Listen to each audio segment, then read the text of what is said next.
उपावहे आकिंच ब्रह्मचर्य धर्म दस्तारे है चहुगति दुख दे काढ़े मुक्ति करे तारे चहुगति दुख दे काढ़े सुरति करे तारे।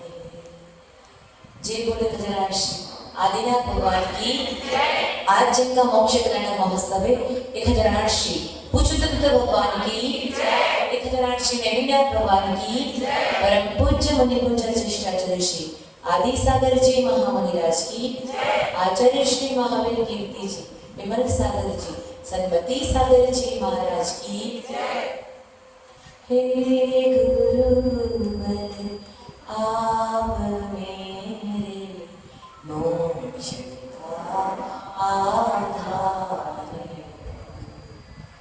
आप नैया आप सागर आप ही पतवारे हो आप नैया आप सागर आप ही पतवारे हो आप ही आधार हो। हे गुरुवर आप मेरे मोक्ष का आधार आपके वचनों ने मेरे मन का दर्पण धो दिया आप जो मेरे हुए तो ने खो दिया मैंने खो दिया ज्ञान की परिभाषा हो सचिता सारी हे गुरुवर आप मेरे मोक्ष का आधार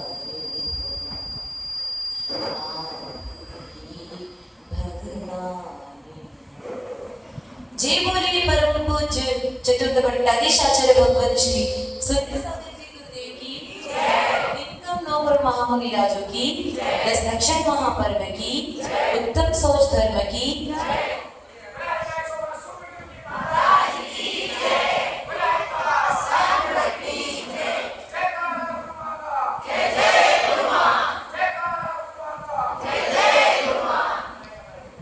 उत्तम सोच सर्व जग जाना लोभ पाप को पाप बखाना आशा पास महा दुख दानी सुख पावे संतोषी प्राणी।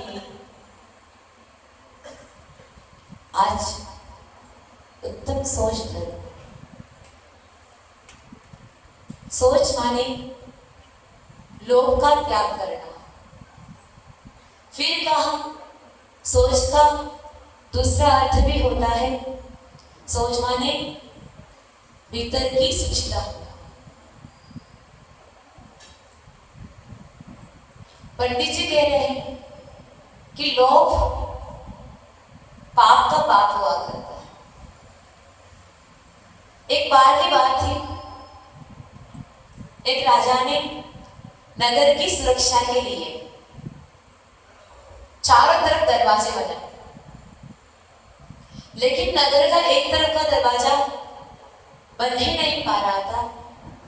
काफी दिन हो गए, दरवाजा बनाते भी थे तो पुनः पुनः गिर जाया करता था। किसने सुझाव दिया कि राजन क्यों न बलि चढ़ाई जाए। अगर हम यहाँ पर किसी बलि चढ़ा देंगे तो हो सकता है कि दरवाजा बन जाए। मान्यता है ना, कोई कार्य नहीं हो रहा है तो बलि चढ़वा दो, भोग रख दो, भोग मांग रहे हैं। लोग भी तो करते हैं ना, भोजन बनाते हैं, नया नया आइटम कुछ बनाते घर पे, तो मेरे देवी देवता को भोग चढ़ाते हैं ना, नहीं चढ़ाते? सब बहुत बढ़िया बात है। तो राजा बड़ा धर्मात्मा था, अहिंसा का पालन करने वाला था। उसने कहा कि मैं बलि नहीं चढ़ा सकता। अब मंत्री आ गए समझाने के लिए। अकेला मंत्री हो तो बात ना चले, मैं साथ में अध्यक्ष मिल जाए, राजा मिल जाए तो मानना पड़ता है। बूटी पिला देती है अच्छी खासी। मंत्री जी ने कहा राजन देखो, आप कह रहे हो कि हम किसी की हिंसा नहीं करेंगे, हमारा हिंसा का त्याग है, लेकिन बताओ अगर दरवाजा नहीं बना और किसी निकट राज्य के राजा ने हम पर हमला कर लिया तो कितने सैनिकों की हत्या हो जाएगी। हो सकता है कि जंगली जानवर नगर में प्रवेश कर जाए तो कितने जीवों को कच्चा चबा जाएंगे। राजा ने कहा बात तो सही है, फिर भी मन नहीं मान रहा था। आखिर मंत्री जी कुछ काने मंत्र फूकते हैं तो राजा को बात माननी पड़ती है। मंत्री जी बोलते कि अमुक दिन लगा सोना है तो अध्यक्ष जी को मानना पड़ता है। माता जी की बात तो थोड़ा पर हेर फेर कर सकते हैं, लेकिन कमेटी वालों की बात हेर फेर नहीं होती है। तो फिर राजा ने कहा ठीक है बलि चढ़वा देते हैं। फिर मन तो स्वीकार नहीं कर रहा था क्योंकि धर्म का प्राणी था, कैसे मन स्वीकार करता। लेकिन राज्य की सुरक्षा के लिए, नगर की सुरक्षा के लिए ये कदम उठाना भी जरूरी था। तो मंत्री ने कहा राजन ऐसे व्यक्ति की बलि चढ़ाई जाए जिसे उसकी मां से तिलक करके भेजे और पिता से आकर उसका गला घोट दे। तो राजा ने कहा इस दुनिया में ऐसी कौन सी मां होगी जो बच्चों को बलि चढ़ाने के लिए तिलक करके भेजेगी। ऐसा कौन सा पिता होगा जो अपने हाथों से अपने बच्चे का गला घोट देगा। तो मंत्री ने कहा आप फिक्र क्यों करते हो, हम स्कीम ऐसे निकालेंगे। कैसे स्कीम निकालेंगे, अलग अलग स्कीम निकलती है, दुकानदार की भी निकलती है, कल्पद्रुम विधान की भी निकलती है। कौन सी स्कीम निकलती है आपको। तो मंत्री ने कहा पर ऐसी स्कीम निकालने में से मंत्री सब चालाक ही होते हैं, चतुर होते हैं। उन्होंने कहा कि ऐसी स्कीम निकालेंगे कि कोई भी अपनी स्कीम में अपने जाल में फंस जाएगा। क्या करेंगे, एक अच्छा सोने का पुतला बनाएंगे और कहेंगे जो माता पिता अपने बच्चे को बलि चढ़ाने के लिए देंगे उसके यहाँ पर ये सोने का पुतला उतार दिया जाएगा, साथ में ही करोड़ों रत्न दिए जाएंगे। मंत्री साथ में गाड़ी चल रही थी, पूरे नगर में गाड़ी घूमी कि देखो राजा ने ऑफर निकाला है, जो माता अपने बच्चों को तिलक करके भेजेगी, जो पिता अपने बच्चे का आकर गला घोट देंगे, है ना, उसका यहाँ पर सारा माल उतारा जाएगा। कौन सा माल, सोने का पुतला, करोड़ों रत्न उतार दिए जाएंगे। पूरे नगर में घूमे, कोई तैयार नहीं, लेकिन फिर भी जहां कोई तैयार नहीं होता वहां एक आधा तो मिल ही जाता है ना। कोई नहीं तो अपन सही। एक व्यक्ति ने विचार किया भाई अपने 7-8 पुत्र हैं और अपने खाने को लाने पड़ रहे हैं, गरीबी है, क्यों ना एक पुत्र को न्यौछावर कर ले, पूरा परिवार आराम से आनंद से खाया पिएगा, महल बन जाएंगे, सुंदर सुंदर सा घर बन जाएगा, अच्छी गाड़ी आ जाएगी। वो व्यक्ति अपनी पत्नी के पास गया और समझाने लगा, देखो अगर हम हमारे इतने सारे पुत्र हैं, एक बेटे को अगर हम बलि चढ़ाने के लिए देते हैं तो हमको इतना सारा धन मिलेगा। उसको माँ कहती कि मुझे धन नहीं चाहिए, क्योंकि माँ से ज्यादा लाड प्यार करने वाला संतान को और कोई नहीं होता। अगर दुनिया में पिता ना हो ना तो माँ संतान का पालन पोषण कर सकती है, लेकिन माँ ना हो तो पिता अकेला कर सकता है क्या? होगा, कमाता है, लेकिन फिर भी माँ के बिना बच्चों का लालन पालन नहीं हो पाता।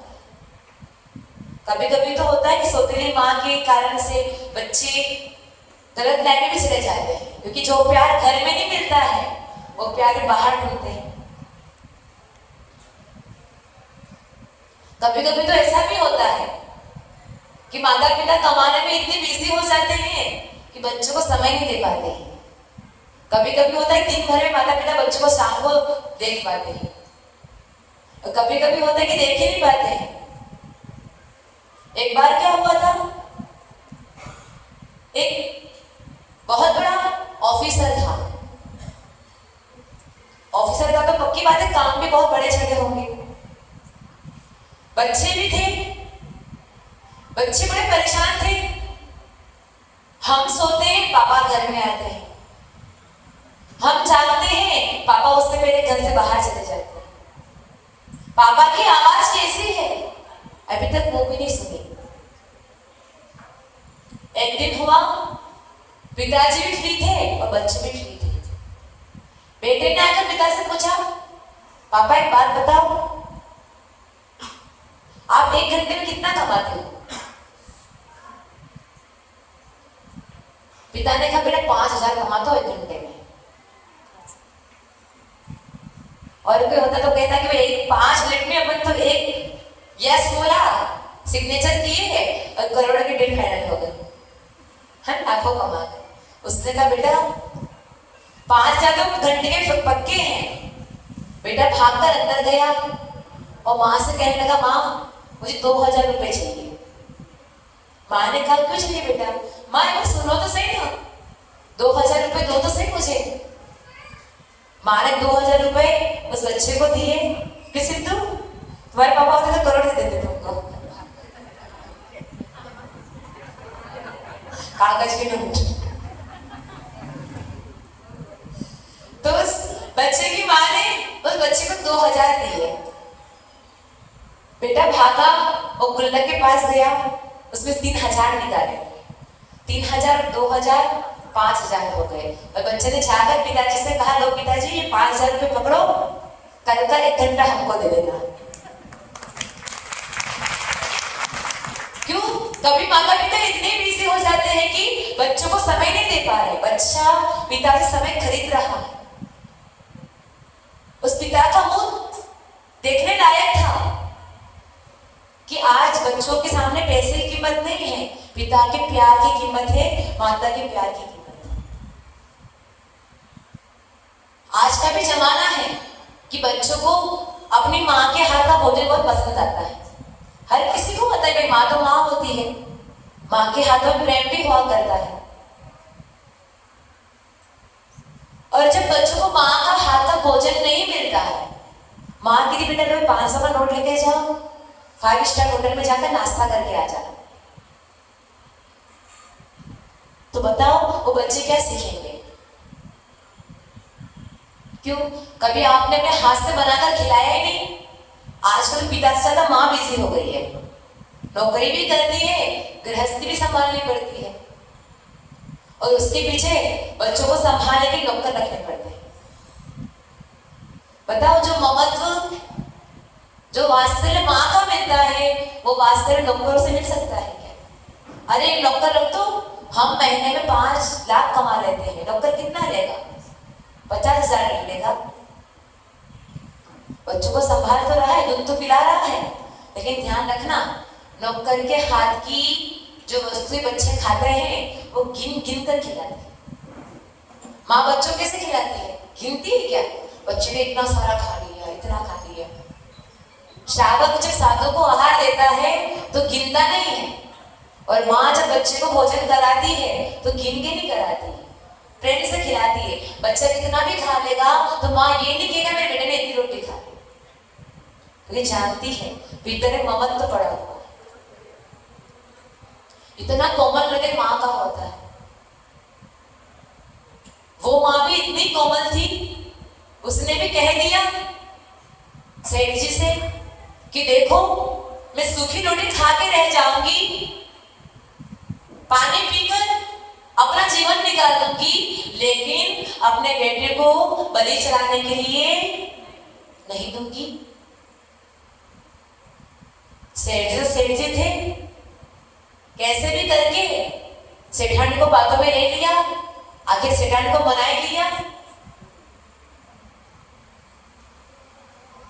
अब माँ बच्चों को समझाती, देख बेटा तेरे पिताजी गांव जा रहे हैं, है ना, तू भी साथ में जा। तो बच्चा कहता नहीं नहीं माँ मुझे गांव नहीं जाना है। माँ कहती नहीं तुम दोनों जाओ, और माँ बच्चे को तिलक करके घर से बाहर भेजती।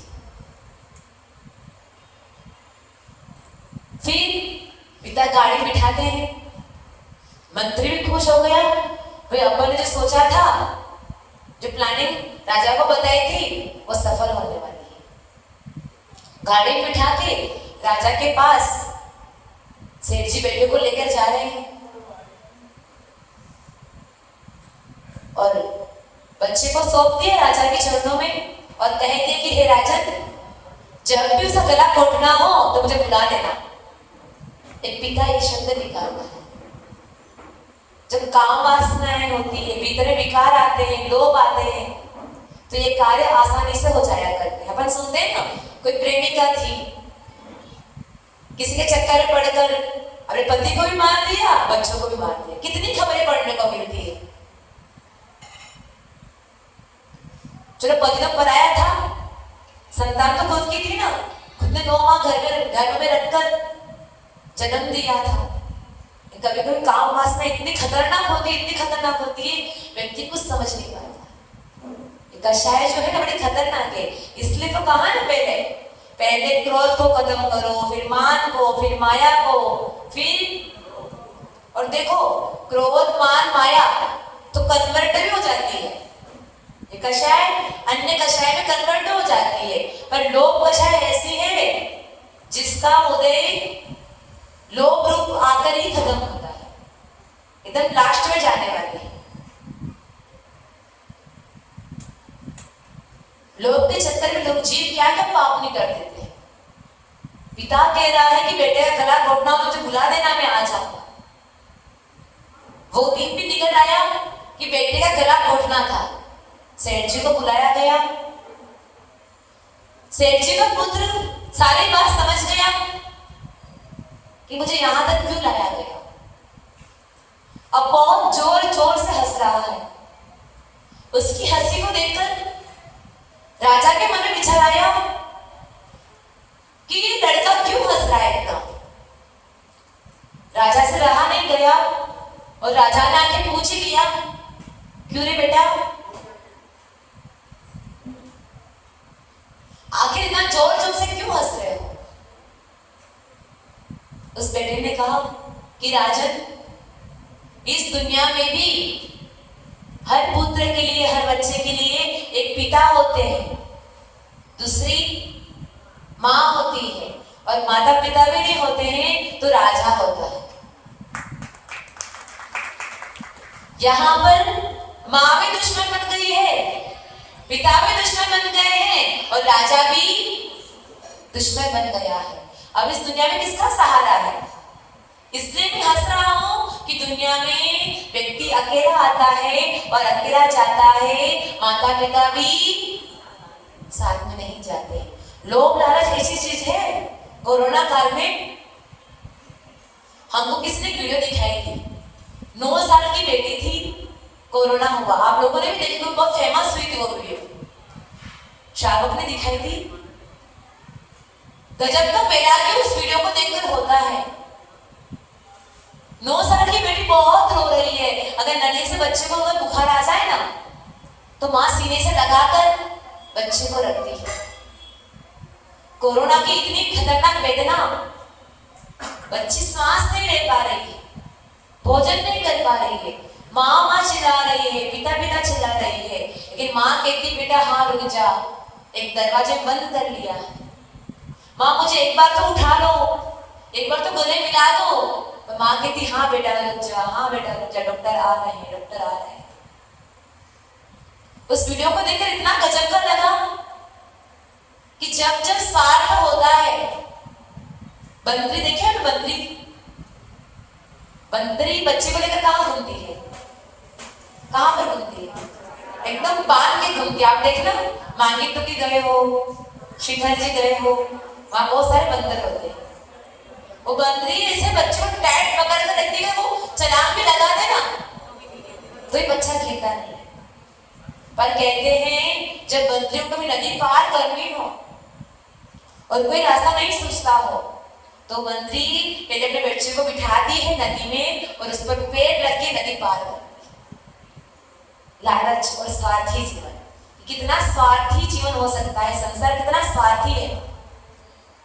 जब तक स्वार्थ की पूर्ति होती है तो माँ प्यार से निकलता है, बेटा बेटा प्यार से निकलता है, और सारे स्वार्थ दूर हो जाए दुनिया में क्या रहेगा। लालच पड़ा है, 10 लक्षण पर्व चल रहे हैं, पूरी दुनिया जानती, जिन समाज में जानती है कि जैनियों के महापर्व चल रहा है।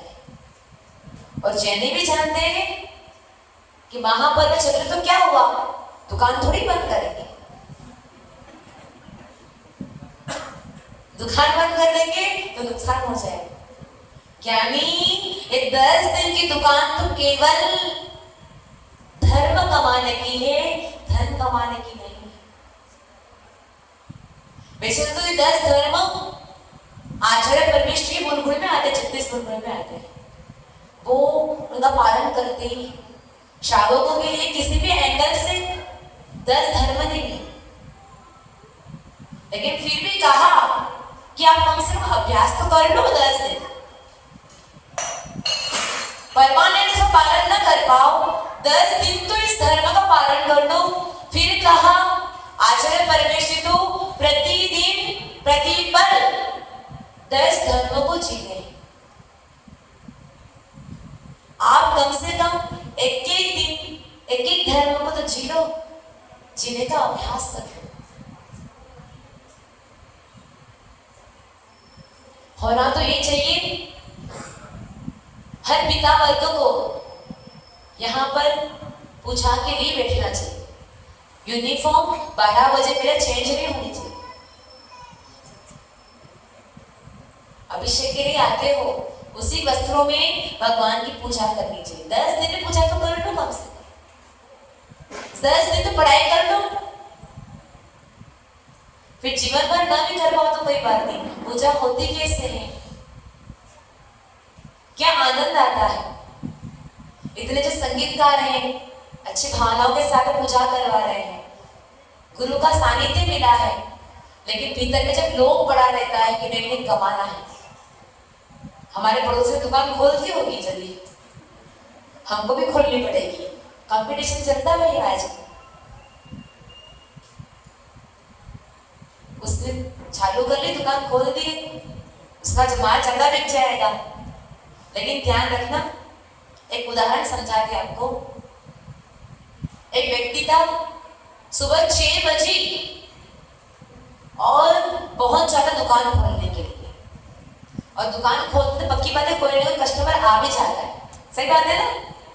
खोलते तो आता है, माता जी आपको क्या पता, आपको तो भैया बैठे बैठे रोटियां मिलती है, हमको तो कमाना पड़ता है, बैठे बैठे नहीं मिलता है, बहुत बोलना पड़ता है, वो सोचना, बोलने से पहले सोचना पड़ता है। 6 बजे दुकान खोली और 6 बजे ही एक माता पहुंच गई, साड़ियों की दुकान थी, भैया साड़ियां दिखा दो। 6 बजे से वो अम्मा उस दुकान में बैठी है, वो भी फिर दुकानदार की कस्टमर भी ज्यादा नहीं थे, सुबह सुबह कितने रहते हैं, 11 बज गई, वो साड़ियां दिखाता जा रहा है, वो देखती जा रही। हुआ कि पास में पड़ोसी था, उसकी भी दुकान थी साड़ियों की, पर उसका नियम था कोई कितनी बजे भी दुकान खोले हमें कोई मतलब नहीं है, हमको तो पहले मंदिर जाना है, अभिषेक करना है, प्रभु की पूजा करनी है, गुरु का प्रवचन सुनना है, 10:30 बजे घर पे जाना है, भोजन करना है शुद्ध, और 11 बजे आकर दुकान खोलनी है। नियम था उनका। पहुंचे 11 बजे दुकान पर, और दुकान में पता है सब दुकानदार कुछ एडवर्टाइजमेंट के लिए कुछ साड़ियां बाहर लगाते। इधर वो अम्मा 5 घंटे से साड़ियां देख रही है दुकान के, यहाँ पे एक साड़ी पसंद नहीं आ रही है। इधर जो दुकानदार था पास का, उसने एक साड़ी बाहर निकाली लगाने के लिए। वो अम्मा वहां बैठी, उसको साड़ी पसंद आ गई। उस दुकान में 5 घंटे बैठी है, वहां से उठकर जिसने के बाद दुकान खोली थी, एक साड़ी भी दिखाई नहीं थी। उसने कहा भैया ये साड़ी कितने में बेचते हो? उसने कहा 5000 की है। कुछ कम? उसने कोई भी कम नहीं होगा। और उसने 1 मिनट के अंदर 5000 की साड़ी बेची। बताओ पुण्य किसका भारी था? बताओ दुकानदार वालों, आपसे पूछ रहे हैं किसका पुण्य भारी था? यानी एक व्यक्ति न धर्म ध्यान किए, न परीक्षण पर्व का आनंद लिया, न प्रभु जी के दर्शन किए, अभिषेक भी नहीं किया, पूजा भी नहीं की, गुरु का प्रवचन भी नहीं सुना, और फिर भी इतनी मेहनत की दुकान पर आकर 5 घंटे से किस कस्टमर को साड़ी बता रहा है। पाप का अर्जन के भीतर में तो कितनी सारी गालियां दे दी होगी। आ जाते कहां सुन के कुछ भी बोला होगा। पाप का मन किया, कितनी आत्महत्या हो गई। और तो और नहीं खरीद तो कोई बात नहीं, पड़ोसी के यहाँ खरीद ली। कितना मुझे विकल्प पाया होगा बता। सच्ची बात है, जब पुण्य परिणय में होता है, जिसके भाग्य में लिखा है ना कि ये कस्टमर हमारा था, वो कहीं नहीं जाने वाला। चला भी जाएगा, घूम फिर कर आपके पास ही है। लेकिन धर्म पर विश्वास होना चाहिए। लालच, लोभ थोड़ा कम हो भीतर में तो सब कुछ होता है। समाज के लोगों ने सोच लिया कल्पतरु विधान हो रहा है, 100 जोड़े बिठाने हैं। अब 100 शावकों के यहाँ जाना भी पड़ेगा, भी 100 जोड़े बिठाने हैं। एक आधा ऐसा भी मिल जाता है, समाज वालों को सुनाने लग जाता 4 बातें, कान खोल के सुनते रहो। लेकिन ध्यान रखना, साधर्मी का सम्मान करना भी सम्यक दर्शन का एक अंग है। पहली बार अगर उसके घर में भी बच्चे का विवाह होता ना तो आपको मुफ्त में खिलाता। दूसरी बात, सम्मान पूरा पुराने आता। बच्चे का विवाह आपसे रुपया भी नहीं लेता। अगर आप लिफाफा देने भी चाहते हैं ना तो कहता हमको लिफाफे की जरूरत नहीं है। लेकिन वो अगर आपके घर पे आया, सबसे बड़ी बात समाज के लिए, समाज के हित के लिए कुछ जीर्णोद्धार हो जिनालय का, संत भवन बने, गुरु है तो कुछ धर्म की प्रभावना भी हो। भीतर का सारा मानकर त्याग किया है उसने, फिर आपके घर में प्रवेश किया है, खुद के लिए 1 रुपया भी मांगने नहीं आया है। अगर उसके बाद अगर समाज का कोई व्यक्ति समाज के लोगों को सुनाता है तो ध्यान रखना केवल पाप का ही बंध किया है, पुण्य का अर्जन नहीं किया। हम तो कहते हैं ऐसे का 1 रुपया भी नहीं लेना चाहिए। क्यों? भाई कमी है क्या? आप जहां लाखों की बोला ले सकते हो, वहां पर किसी के 1000 रुपया आपके लिए क्या कर देंगे? सम्मान होना चाहिए साधर्मी का। हमारे आचार्य जी कहते हैं आप साधु हो और संग में अगर कोई माता जी आपका स्वास्थ्य पूछने आए, आपकी व्यावृत्ति करने आए, हो सकता है कि आपको व्यावृत्ति नहीं करवानी, लेकिन फिर भी वो आपके पास आए हैं, वो भी साधु है, आप भी साधु, बड़ा हो या छोटा, सम्मान तो करना पड़ेगा। ध्यान रखना 100 वर्ष पुरानी आर्यता भी है और आज की बनी आर्यता है। किसी आर्य को वंदा भी कहलाती है तो वो आर्य को उसको वंदा भी ही कहती है, आशीर्वाद नहीं देती। कोई मुनि है 1000 वर्ष पुराना और आज का बना मुनि है, अगर वो उसको नमस्तु कहलाता है तो मुनि भी उसको नमस्तु ही कहता है, ये नहीं कहेगा। और हाँ, हम डिसीजन नहीं कर सकते हैं कि हम ही माता जी हैं, उनकी चर्या वैसी नहीं है हमारी जैसी। आप डिसीजन करने वाले कोई नहीं होता, ये डिसीजन करने वाला केवल ज्ञानी है, केवल ज्ञान के ज्ञान में झलक रहा है। अगर आपको किसी आर्यका ने वंदा में कहलाया है तो वंदा में कहना पड़ता है। जैसे साधर्मी ने आपको जय जिनेंद्र बोला है तो आपको जय जिनेंद्र बोलना पड़ेगा, सम्मान रखना पड़ेगा। समय दर्शन के जो 8 अंग हैं, श्रावकों के लिए कहा है वात्सल्य भाव होना, साथ धर्म के प्रति कैसे बोला जाता है, कैसे व्यवहार किया जाता है। अगर बताओ पूरी समाज के यहाँ पर जाते और 2-4 घर समाज के छोड़ दिए जाते तो आपको कैसा लगता? आपके घर पे आए समाज के 4 व्यक्ति तो आपको सम्मान दिया, आपके सम्मान को बढ़ाने के लिए समाज के व्यक्ति वहां पर आए हैं, तो आपका अधिकार नहीं है। वो जिन धर्म के रक्षक हैं, जिन धर्म का उद्धार करने के लिए आए हैं, तो आपका कर्तव्य बनता है, आपकी अपनी शक्ति हो तो दान करो, नहीं है तो 2-4 अच्छी बातें प्यार से बोल दो, सम्मान से बोल लो और उनको विदा करो। जरूरी नहीं आपके घर पे आकर आपको पैसा देना जरूरी है, आपकी शक्ति हो तो दान करना, नहीं हो तो नहीं देना, लेकिन शब्दों का व्यवहार सम्मान से करना बहुत इंपॉर्टेंट चीज है। ये हमारे संघ में है ना, जैसे आचार्य श्री है, कोई भी साधु आता है, किसी भी संघ का आता है, वो एक घंटे के लिए आएगा ना, वो कहेगा कि आचार्य श्री गलती हो गई, हमको यहाँ आपके चरणों में 1 महीना रहना था। इतना वात्सल्य मिलता है, इतना प्यार मिलता है जितना उसे सोचा भी नहीं होगा। क्यों मिला? इतने बड़े आचार्य, एक सामान्य मुनि आ गए, क्यों इतना वात्सल्य दे दिया? जानते हैं साधुओं का साधु से मिलन बहुत आसानी से नहीं होता। श्रावक के यहाँ पर बिना बुलाए आसानी से नहीं जाता है।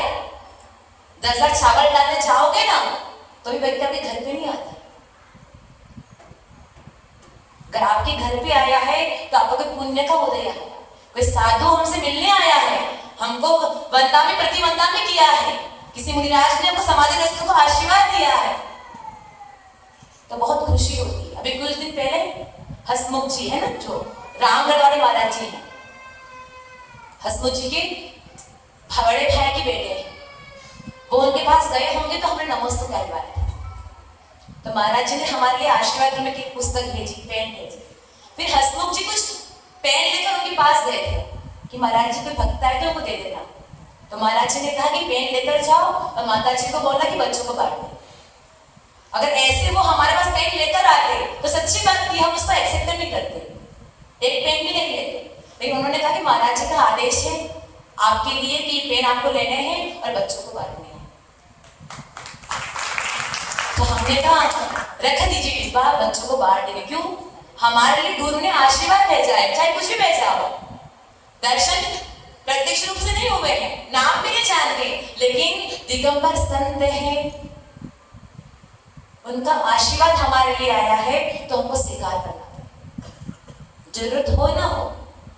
लेकिन फिर भी ऐसे ही हमारे साथ धर्मी जनों का हम कैसे सम्मान करते हैं, वैसे आप श्रावक हो। प्रतिष्ठा का लोभ भी बहुत गजब का होता है लोगों का, लोकेशना बहुत गजब का लोभ होता है। हमको सम्मान नहीं दिया, हमको माला नहीं पहनाई,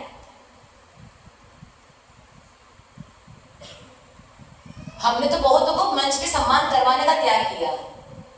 कितनी बड़ी बोली ले लो, कितना भी कुछ कर लो, लेकिन समाज का सम्मान स्वीकार नहीं करना। क्यों?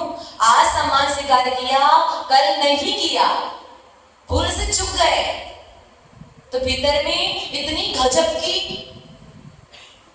कषाय उत्पन्न हो जाएगी जिसका कोई इलाज नहीं होता। हमने दान दिया मंदिर में, मोजाबाद में हम लोग गए थे, बहुत सुंदर जिनालय दूदू के पास में, फागी और किशनगढ़ के बीच में, दूदू के पास बहुत सुंदर जिनालय है, मुगलों के काल का है। और कैसे उन लोगों ने उस मंदिर की सुरक्षा की होगी। वहां पर आचार्य भगवान 4-5 दिन रुके थे, पूरा संघ रुका था। एक पत्थर है, एक पत्थर को एक व्यक्ति दान दिया है। ये पत्थर कितने में दिए? 100 रुपए दान दिए, पूरे उस व्यक्ति की पूरी फैमिली का नाम लिखा। दूसरे पत्थर पे उस व्यक्ति ने 200 रुपए दान दिए, पूरी फैमिली का नाम लिखा। हमको लगा कितना गंदा काम है।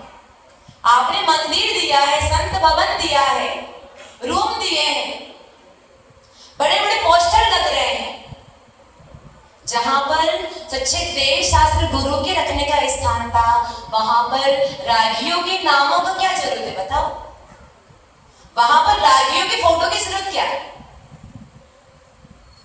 अगर संत उस भवन में घूमते हैं, हो सकता था उस फोटो के बजाय कोई दूसरी फोटो होती, किसी मुनिराज की फोटो होती, तो देखते देखो कितने तपस्वी रहे, उनका चरित्र सामने आ जाता। मंदिरों में होता है ना, छठलेश्वरों का फोटो होता है, फिर सुकुमार मुनिराज का फोटो हर मंदिर में मिलेगा। कितना गजब का इतिहास रहा उनका।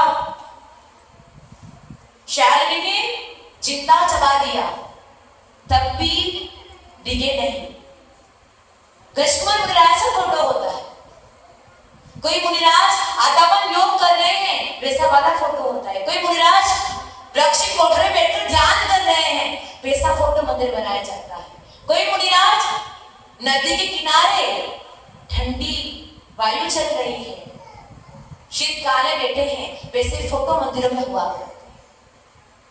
ऐसे फोटो को देखकर हम कभी सामायिक करते और हमारा चित्त कभी स्थिर नहीं पाता है ना, तो हम ऐसे ही करते हैं, आंख खोल के बैठ जाते हैं, प्रभु की मूर्ति निहारते हैं, या मंदिर में जो जो फोटो लगे हुए होते हैं उनको निहारते। क्यों? पता नहीं, इनको निहारने में हमारा उपयोग स्थिर हो जाए।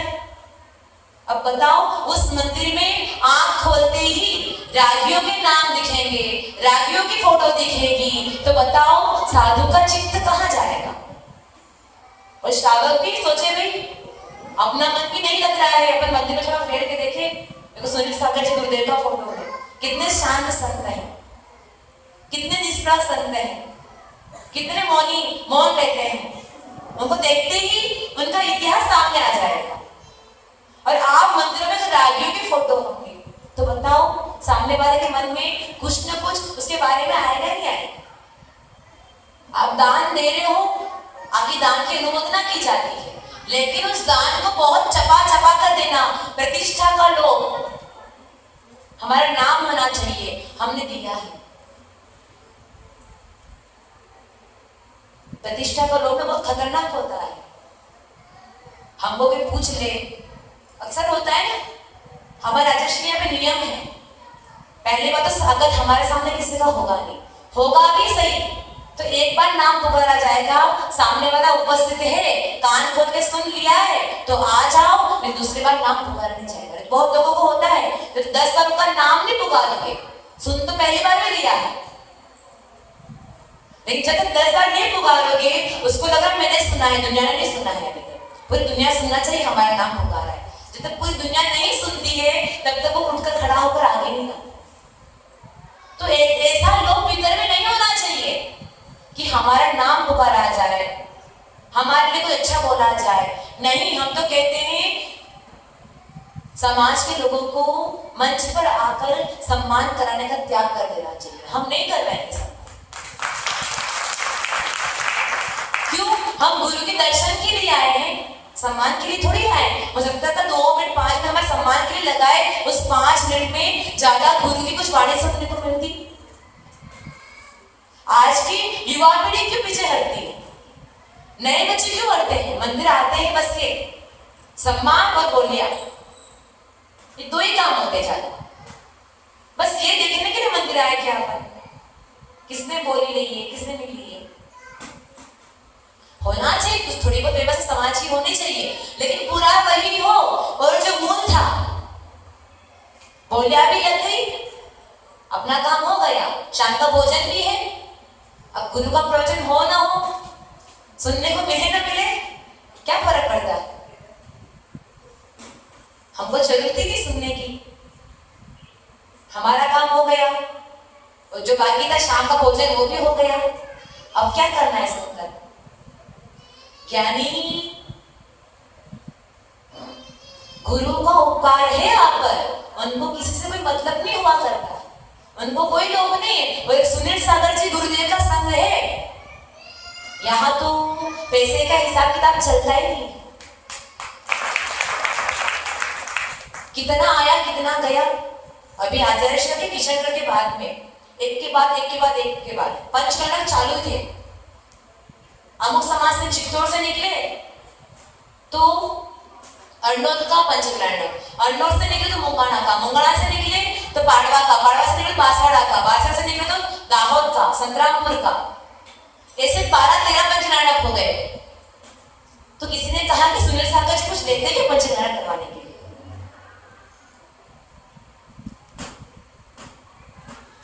कोई एडवाइस देने आया कि आचार्य श्री देखो अमुक अमुक तो पंचनाटक करवा दे तो इतना परसेंट उनका रहता है, इतना परसेंट उनका समाज का रहता है, आप भी परसेंट लिया करो। तो आचार्य श्री ने कहा हमको किसी परसेंटेज की आवश्यकता नहीं है, हमारे तो प्रभु भक्ति करना। आज के जमाने में श्रावक जिनालय बना रहा है, और जिनालय बना रहा है सम्यक दर्शन का एक साधन है जिनालय, और उसका पंचनाटक करवा रहे हैं। हम अपने हित के लिए निकले हैं, और हमसे जितना हो सकेगा उतना समाज का हित करें। गर्मी के दिनों में आचार्य भगवान का जो लीडर्स है, ये खेड़ी बली और गोगापुर का जो विहार हुआ था, बहुत खतरनाक विहार हुआ था। पूरे संघ के साधुओं का, हम तो नहीं थे उस समय, हम तो कॉलोनी सागड़ा कॉलोनी में थे, लेकिन बता रहे थे कि पूरे संघ में जितने भी साधु हैं सबका आहार बंद हो चुका था। गर्मी इतनी, चलकर आ रहे और गर्मी, खड़े होकर आहार लेना, एक ग्लास मुंह में नहीं जा रहा है, पानी पी पी कर, लिक्विड पी पी कर दिन निकाल रहे हैं, अगले दिन का विहार कर रहे हैं। क्या मिल रहा था? कुछ भी नहीं, बस इतना था कि भीतर में धर्म था कि नहीं, अपने को अगर अपन जबान दे दी है तो जबान को पूरी करनी। कोई लालच नहीं, कोई लोभ नहीं, कुछ नहीं चाहिए। आज के जमाने में इतनी निष्प्रहता होना बहुत मुश्किल है, और आज इतने निष्प्रह संत मिल रहे हैं, तो ये आपका पुण्य है कि ऐसे संतों के दर्शन कर पा रहे हो, ऐसे संतों की वाणी सुन पा रहे हो, और उस वाणी के पीछे भी नहीं जुलूस निकलना हो तो गुरु की जरूरत पड़ती है, बोली लगाने तो गुरु की जरूरत पड़ती है, कि आपकी उपस्थिति से बहुत प्रभाव पड़ता है। लेकिन जिन गुरु को हमने लाकर बिठाया है, उनकी वाणी भी तो सुननी चाहिए ना। वाणी नहीं सुन रहे, जब हम बिजी है, हमारी रात पड़ गई है, उसकी बदले में हम क्या कर रहे हैं, बाहर जाकर भी कथाएं कर रहे हैं। ध्यान रखना, यहाँ जो जिनवाणी की गद्दी पर बैठते हैं ना, उनकी दृष्टि से अवलोकन होती है। शेर होता है ना, एक दृष्टि में देख लेता है कहाँ कौन है। वैसे जिनवाड़े की गद्दी पर बैठने वालों की स्थिति होती है कि कितना ही बड़ा पांडाल, कितना ही बड़ा मंच हो, इस पांडाल में कौन कौन बैठा है, किस किस विचारधारा वाला व्यक्ति बैठा है, एक नजर में पहचान लेते हैं, और कौन सी बात उसको पचेगी और कौन सी बात नहीं पचेगी वो भी समझ लेते हैं। कितनी भी कथाएं कर ली है, कितना लोग लेता है बाहर की बात करने का, क्या मिलता है बताओ?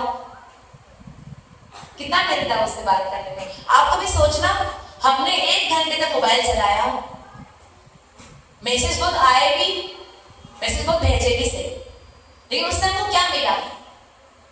क्या मिला? कभी कभी हम भी सोचते हैं, हम 5-6 घंटे दिन के, 5 घंटे तो देते ही देते हैं, 6 घंटे भी हो जाते हैं, इतना समय श्रावकों के लिए देते हैं, श्रावक कितना अपना विकास कर पाते हैं। कल एक दिन पे 2-4 दिन पहले नरेंद्र जी बोल रहे थे, आज नरेंद्र जी दिख नहीं रहे, कि माता जी अगर आपका प्रवचन कोई सुनता है और सुनने के बाद जीवन में लाता है, तो पक्की बात है उसका जीवन बहुत बदल जाएगा। गुरु का एक शब्द सुन ले, हमने कहा ना अभी दोपहर तत्वार्थ सूत्र चल रहा है, बताया कि तत्वार्थ सूत्र की रचना क्यों हुई, तो इतनी सी बात थी कि दिगंबर संत आहार के निमित्त एक जंगल से निकल रहे थे। आहार करके निकले तो देखा कि एक ब्राह्मण का घर है, उसके घर के बाहर लिखा था दर्शन ज्ञान चारित्राणी मोक्ष मार्ग। तो मुनिराज ने क्या किया, उमास्वामी आचार्य ने किया, उसके आगे सम्यक शब्द लगा दिया, वाक्य क्या बन गया, सम्यक दर्शन ज्ञान चारित्राणी मोक्ष मार्ग। उस ब्राह्मण का पुत्र आया, व्यय का नाम था, उसने मां से कहा कि मां, इस वाक्य के आगे सम्यक शब्द किसने लगाया? बताओ, उस जीव की कितनी गजब की भविष्यवाणी होगी। एक शब्द ज्यादा लिख दिया, क्यों लिखा, किसने लिखा? मुझे जानना है। माँ ने कहा बेटा दिगंबर संत हैं, इस रास्ते से गए हैं, उधर रहते हैं। वो ब्राह्मण दौड़ता दौड़ता उन आचार्य भगवान के चरणों में गया और हाथ जोड़कर निवेदन किया। ध्यान रखना, गुरुओं से कभी बात करते हैं ना, सामान्य व्यक्ति की तरह बात नहीं करते हैं। पहले आते हैं, चरणों में अर्घ चढ़ाते हैं, नमोस्तु वंदना करते हैं, फिर देखो कि वो कुछ काम तो नहीं कर रहे हैं, अपनी कोई साधना तो नहीं कर रहे हैं, और लगे कि बात जरूरी थी तो पूछो, और जरूरी नहीं है चुपचाप उनको देखो। तो उसने कहा कि आपने सम्यक शब्द क्यों लगाया? तो गुरु ने कहा बेटा अकेला दर्शन ज्ञान चारित्र मोक्ष मार्ग नहीं होता है, बल्कि सम्यक दर्शन, सम्यक ज्ञान और सम्यक चारित्र की एकता मोक्ष। पवित्र रत्नत्रय है, और उस एक शब्द को समझाने के लिए उसकी भवितव्यता को देखकर उमा स्वामी आचार्य ने तत्वार सूत्र से ग्रंथ की रचना कर ली, जो आज दिगंबर संप्रदाय में घाघर में सागर का काम करता है। इतना इंपॉर्टेंट ग्रंथ है। तो हम भी जब गुरु की कुछ वचन सुनते हैं, कुछ वाक्य सुनते हैं, तो अपने भीतर की कषाय को मन करके उनकी वाणी को जीवन में स्वीकार करें। जीवन परम पूज्य चतुर्थ भट्टाचार्य भगवान सुरेंद्र सागर जी गुरुदेव की। आज अष्टमी है, सबको दिन में केवल एक ही बार अनाज लेना है। दिन में केवल एक ही बार अनाज ग्रहण करना है। पानी आप चाहो तो 2 बार, 4 बार, 5 बार, इससे ज्यादा नहीं। पानी के साथ जो भी फ्रूट्स वगैरह है, एक जगह बैठकर चलते फिरते नहीं खाओगे। पानी चलते फिरते नहीं पियोगे, भाई 5 बार पीना है। एक जगह बैठकर कायसर कर पानी ग्रहण करोगे, बच्चे हो या बड़े हो, सबके लिए नियम। फिर फ्रूट्स भी खाने हैं, एक जगह बैठकर आराम से फ्रूट सुधार कर, साफ करके, शोधन करके, एक जगह बैठकर चाहे थाली भर खाओ या परात भर खाओ एक जगह बैठकर खाओगे, चलते फिरते घूमते हुए नहीं खाओगे। ठीक है, आज दिन में सब एक ही बार अनाज का सेवन करेंगे। जी परम पूज्य। हाँ, आज के दिन अष्टमी है, ये 5 बार पानी पीने की छूट केवल दिन में है। आज के दिन कोई रात में पानी नहीं पिएगा। हाँ, मौसम बहुत अनुकूल है, जिनको पानी पीना है वो 6:30 बजे के पहले लोटा भर, जग भर या मटकी भर, जितना पानी पीना है उतना पी लेना। इसके बाद कोई भी छोया लो, कोई भी माता वर्ग, कोई बच्चे रात में आज के दिन पानी नहीं पिएगा, केवल आज के दिन। चलो पूजा प्रारंभ करेंगे।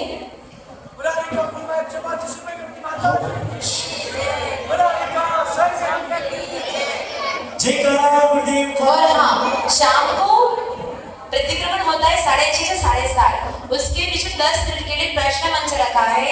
उसमें आज चढ़-ढाला की दूसरी ढाल पर, कल पहले ढाल में प्रश्न पूछे थे, चढ़-ढाला की दूसरी ढाल पर प्रश्न मंच होगा। उसमें से कुछ प्रश्न सामान्य भी होंगे, तो सबको तैयारी करके आना। आपको टॉपिक दे दिया है, तैयारी करके आना। बोले जितना बड़ी बात सुना तो भगवान की।